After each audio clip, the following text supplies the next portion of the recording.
Title: The Winds of Change, The Revolution of the Forgotten Daughters.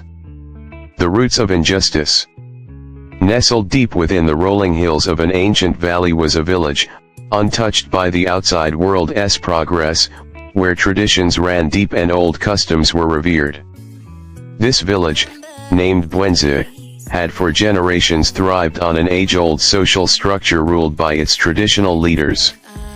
These leaders, known as the Elders of the Stone, were powerful and influential, determining the fates of the villagers, especially when it came to matters of marriage. To the outside observer, Bwenzi seemed peaceful, its rhythm slow and steady, but beneath the surface lurked a festering problem that cast a long shadow over the lives of many of its people, particularly its women. For generations, girls in Bwenzi had faced a peculiar kind of hardship. Marriage, which was supposed to be a joyful union of two souls, had become a transaction, a cold, calculated exchange where the dreams and hopes of young women were secondary to wealth and power.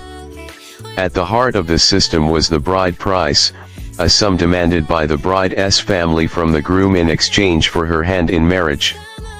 But what had once been a modest and meaningful tradition had grown grotesque over time, twisted by the hands of the Elders of the Stone, who saw an opportunity to exploit it for their own benefit.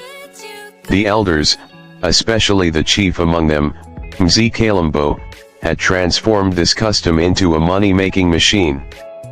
Under their rule, the bride price had ballooned to exorbitant amounts, far beyond what any ordinary family could afford. Wealthy men from distant villages would arrive, bearing gifts and heavy bags of gold, and claim the most eligible girls in the village, regardless of age or affection. The poorest villagers, who could not compete with the wealth of these outsiders, were left watching as their daughters grew older, unwed, their futures stolen by a system designed to protect the rich and the powerful. For the girls of Bwenzi, this system was a prison. They were viewed not as individuals with dreams, hopes, or desires, but as commodities to be traded. Many watched in silence as their childhood friends were married off to men they barely knew, some twice or even 3 times their age. These men had little care for the girls beyond what they represented: access to fertile land, livestock, or financial gain. Once married, many young women found themselves trapped in homes where they were treated no better than servants, bound to men who valued them only for the children they would bear and the alliances their marriages had secured. Despite the growing discontent among the villagers, the Elders of the Stone clung to their power. They argued that the system was sacred, that it preserved the village's culture and traditions. But in truth, they feared change. They feared losing the steady stream of wealth that flowed into their coffers from every marriage transaction, and so, they tightened their grip, imposing new rules and restrictions to further solidify their control. The whisper of rebellion.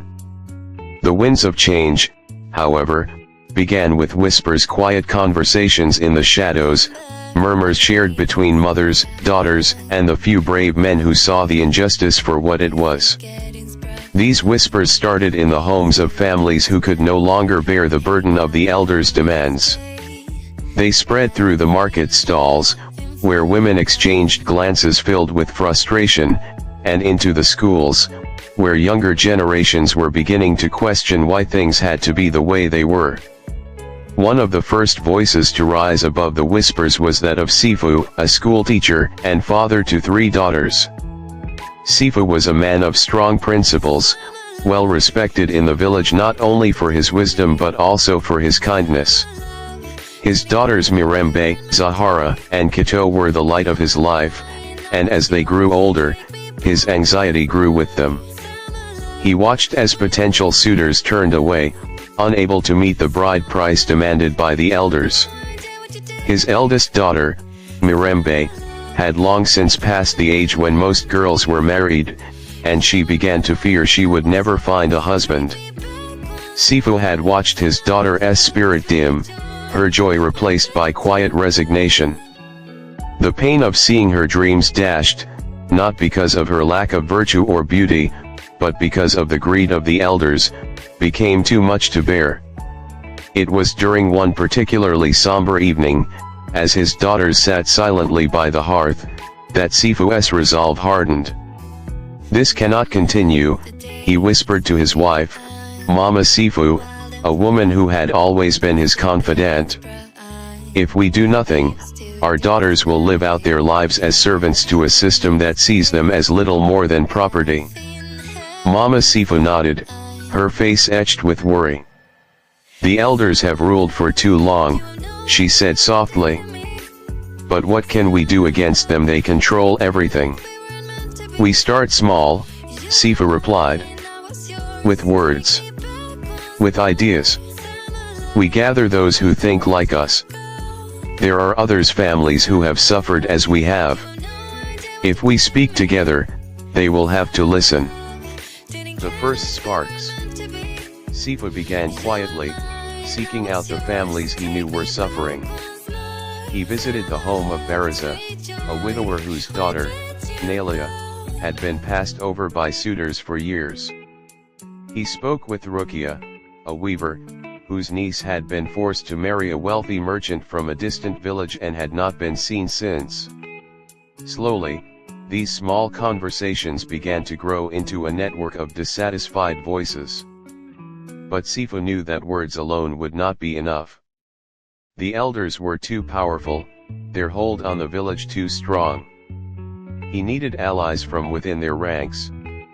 It was here that he found an unexpected friend in Daidai, a young man who had once been groomed to join the elders but had grown disillusioned with their corruption. Daidai had seen firsthand how the system worked, how the elders manipulated marriage and wealth to maintain their control.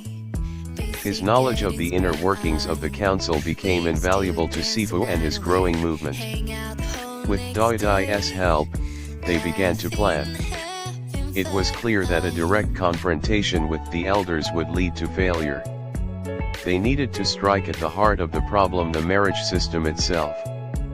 The first step, they decided, was to create an alternative. Sifu proposed the idea of a free marriage market, where families could negotiate marriages without the interference of the elders and without the crushing bride prices. The idea spread quickly. At first, only a few families participated, but soon, more and more villagers began to join. These marriages, free from the greed of the elders, became symbols of hope. The young women who married in this new system spoke openly about their happiness, about the freedom to choose a partner based on love and mutual respect rather than wealth. The elders, of course, did not take this challenge lightly. Mzee Kalimbo, enraged by the threat to his authority, convened a special meeting of the council. "This rebellion must be crushed," he declared, his voice booming through the council chamber. "These marriages are illegitimate. If we allow this to continue, the entire structure of our village will crumble." But despite the elders' attempts to intimidate and coerce the villagers, the movement continued to grow. The more the elders tried to enforce their outdated rules, the more they revealed the true nature of their greed. Families who had once been loyal to the council began to turn away, disillusioned by the leaders they had once respected. The flames of revolution. The final spark that ignited the revolution came from a wedding, one unlike any the village had seen before. Mirembe, Sifu's eldest daughter, had finally found a suitor, a young man named Yengo, who had long admired her from afar but had never been able to meet the elders' demands. With the free marriage market in full swing, Yengo and Mirembe were able to marry without the crushing bride price. The wedding was simple but beautiful, held under the ancient baobab tree that stood at the center of the village, a symbol of strength and resilience. The wedding was attended by almost the entire village. As Mirembe and Yengo exchanged vows, something shifted in the air. A sense of freedom, of possibility, swept through the crowd. It was as if the village itself had taken a collective breath, ready to exhale the weight of centuries of oppression. But the elders would not let this act of defiance go unanswered. Mzi Kalembo, furious, ordered his guards to disrupt the wedding. They stormed the ceremony, tearing down the decorations, scattering the guests, and arresting Sifu, Yengo, and anyone else involved in the organization of the free marriage market. The village was thrown into chaos.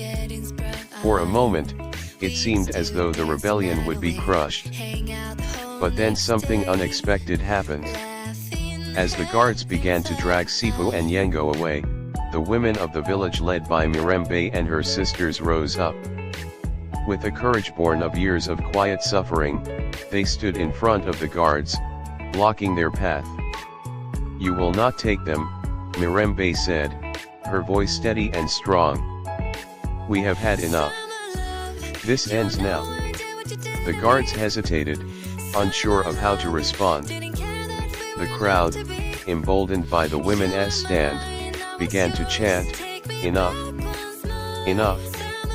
The sound grew louder, echoing through the village until it became a roar. The guards hesitated, unsure of how to respond. The crowd, emboldened by the women's stand, began to chant, "Enough! Enough!" The sound grew louder, echoing through the village until it became a roar. The guards, overwhelmed by the sheer number of people standing against them, faltered. Realizing that his power was slipping, Mzi Kalembo attempted to regain control. "You will obey the law of this village," he shouted. But his words fell on deaf ears. The people had made their choice. They no longer recognized the authority of the elders. A new dawn. The revolution was swift and decisive. Within days, the elders of the stone had been removed from power. The free marriage market became the new standard, and the bride price system was abolished. Mzi Kalembo and his followers were stripped of their titles and banished from the village, their wealth redistributed to the families who had suffered under their rule. In the months that followed, Bwenzi transformed. The village, once bound by rigid traditions and corruption, became a place of freedom and equality. The girls who had once feared they would never marry were now free to choose their partners based on love and respect, rather than wealth and status. The revolution had not only changed the way marriages were conducted, it had changed the entire fabric of the village. Women, who had long been silenced, now had a voice in the decisions that shaped their lives. The council, once dominated by the elders, was replaced by a new governing body made up of men and women from all walks of life, elected by the people. And as for Sifu and his daughters, they became symbols of the village's new beginning. Mirembe and Yengo's love story, born in defiance of an unjust system, became legend. Sifu, once a humble schoolteacher, was hailed as a hero, a man who had dared to stand against the tide of tradition and, in doing so, had helped to create a brighter future for generations to come. The village of Bwenzi, once trapped in the past, had finally embraced the winds of change.